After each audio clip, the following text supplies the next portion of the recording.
and I apologize and preface this by the phrase "the Negroes" because it lumps together an awful lot of people.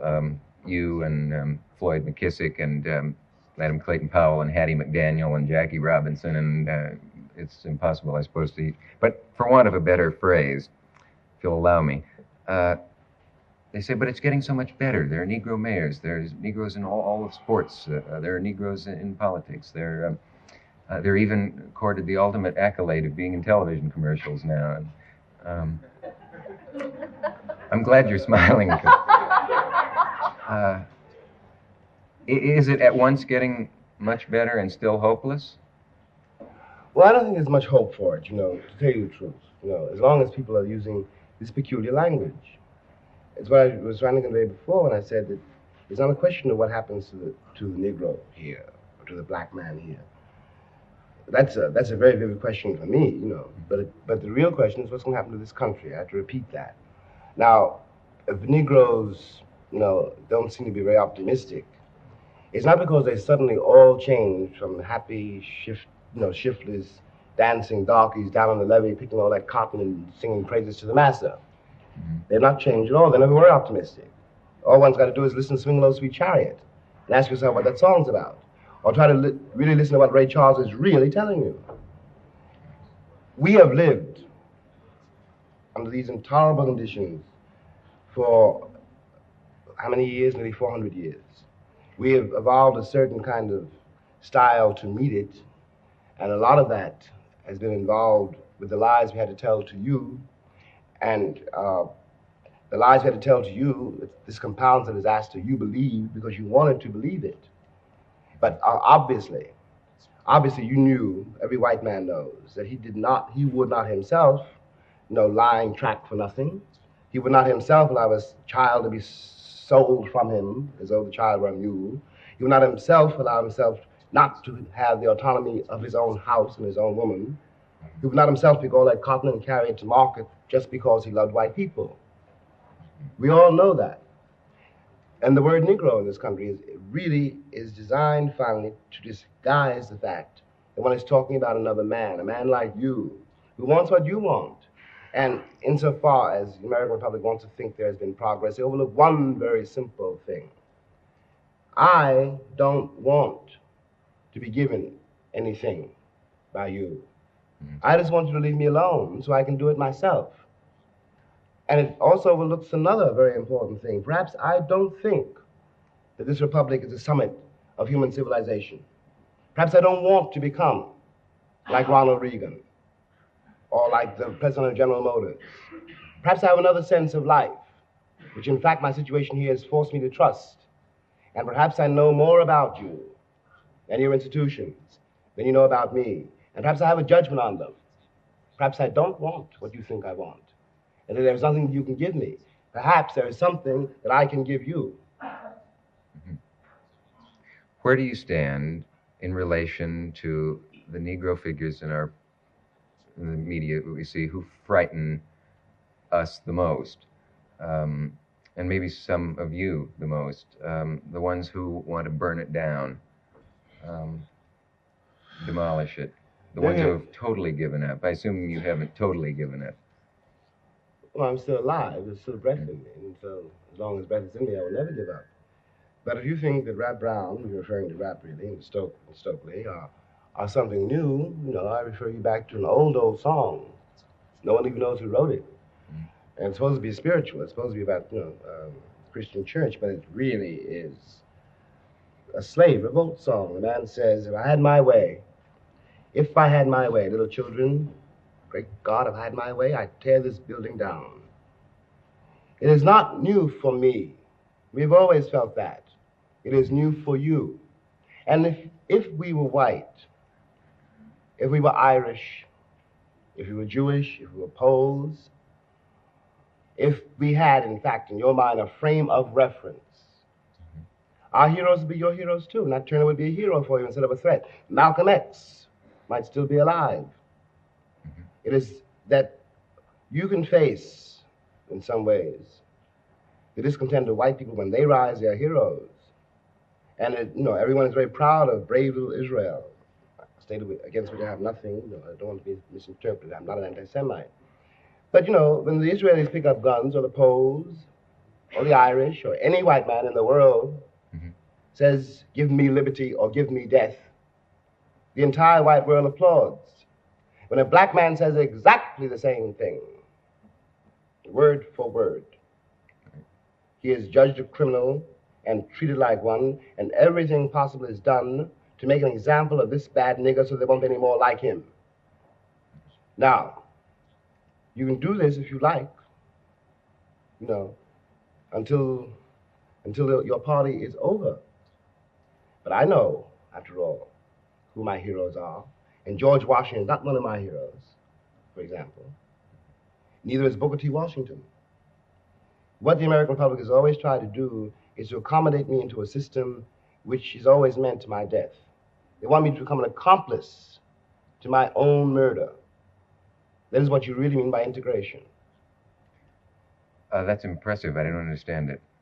That last sentence. Stokely Carmichael says, and he's quite right, that integration is a euphemism for white supremacy. The truth is that we have been integrated here since we got here. That is not what the battle is at all. If Negroes in this country, arranged from every color under heaven, from yours to mine, to people even blacker than me, that gives away the history and tells us what happened. Or as an old black woman once put it to me, to sum it up, she said, white people don't hate black people. If they did, we'd all be black. That's something you got to face. You, the American Republic. We are your brothers, and you're disowned brothers and sons and sisters and daughters. You got to face that. There's a sense in which I don't think you answered my question, and we will be back in a moment. Stay with us. Mr. Baldwin, I guess what I meant by not answering my question was this. You get a kind of simple idea of what Stokely Carmichael and H. Rap Brown mean, and it's maybe because we may not read their words in complete form, but we see them for a minute on the news, and they're yelling, get guns, burn, so forth. And all I was asking really was, are you more moderate than that in your present mood? And are they saying too much? Are they over making a point? Well, the point that they're trying to make cannot be overstated. I'm much older than Rap, and I'm much older than Stokely. And to that extent, I can be called more moderate, I suppose. But on the other hand, the difficulty here is this. I can't, and Martin Luther King said this too in another way, I can't really ask a black boy younger than, let's say, 20 years old, all right? 17 years old, 25 years old. There are two things I can't ask him to do. I can't ask him to allow himself to live on the terms bequeathed him by the American white people of this country. I cannot ask him to allow the forces which rule this country to emasculate him. I cannot do that. I won't do that. I don't, on the other hand, will not either, counsel a generation, to go out into the streets to die. But there is nothing in the evidence offered by the book of the American Republic which allows me really to argue with a cat who says to me, they needed us to pick the cotton, and now they don't need us anymore. And now they don't need us, they're going to kill us all off, just like they did the Indians. And I can't say it's a Christian nation. Your brothers will never do that to you because the record is too long and too bloody. That's all we have done. All your buried corpses now begin to speak. I can't depend on the American moral credit to save some of the people whom I love. But you don't have that moral credit. You told yourself, yourselves, and us for all these years Nothing but lies. Now, I want you to understand something. I am not interested in making an accusation. I'm not even talking about the past. I'm talking about the present. This is not an accusation. It is a plea for the life of this country. Because no matter what I say, no matter what Martin said, the despair in the ghetto, the despair throughout the country accumulates with every hour. And people grow up much faster than you think they do. People are uptight about socialism now because he said black power. No one is concerned about white power, which is now wiping out Southeast Asia. No one's concerned about the white power, which keeps my children in the ghetto, which does not educate my children, except to become inferiors. This is power. And when the Republic reacts as it did to the linking of the two words, power and black, it's a confession of what the country has done with its power. Have you ever thought that there might be a basis for prejudice against Negroes specifically that is maybe deeper than anything anybody has said yet? I don't mean that I'm about to say it, but I mean by this, is it possible that you always have to deal with the prejudice against Negroes separately from almost all other racial prejudices? And has anyone ever offered a theory that it's something unrational, something sub-rational, some almost tribal, irreducible fear of the color black or something that may put that kind of prejudice into another category? A great many people have suggested that. But I'm not sure that I entirely buy that. I was lucky enough, or desperate enough, to live outside this country for a while. And I observed, that if I walk down the streets of Paris or Stockholm or Istanbul with, Phyllis, for example, nobody even noticed it. The only people who really get uptight when they see a black boy working with a white girl, for example, are Americans. And I've seen this 1,000 times. I've seen it once. We're walking down the street, she and I, talking to each other, minding our own business. Or I'm walking down the street by myself, and here comes, somebody, with his girl. And something happens in his eyes, something happens in his face. I don't want his girl. I haven't even seen him. I don't care what they're doing. But something stiffens in him. Some trigger goes off in him.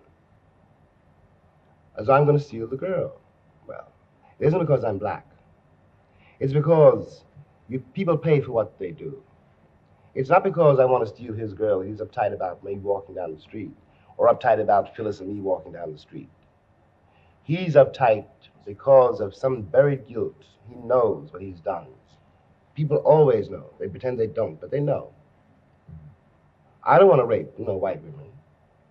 But, I know how many of my women have been raped, and I know by whom, and so do you. Now, in fact, I don't think anything in the black ferment of the Black Revolution really involves revenge or is vindictive at all. It is the white imagination, the guilty white imagination, which makes this out of it, and it's this which paralyzed us in all our social activities. It's the reason no one knows anything about the labor unions, the schools, the situation of the people in the ghetto, nothing about the police, who are a very real menace to every black cat alive in this country. And no matter how many people say, you're being paranoid when you talk about police brutality, I know what I'm talking about. I survived those streets and those precinct basements, and I know, and every black cat in this country knows, what the policeman is really like. And furthermore, I'll tell you this. I know what he was like when I was really helpless, how many beatings I got. And I know what happens now because I'm not really helpless, but I know, too, that if I haven't got the presence of mind, to do whatever I have to do, he doesn't know that this is Jimmy Baldwin and not just some other nigger.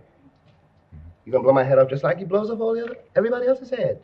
And this is done with the will of the state. And this cannot be overstated.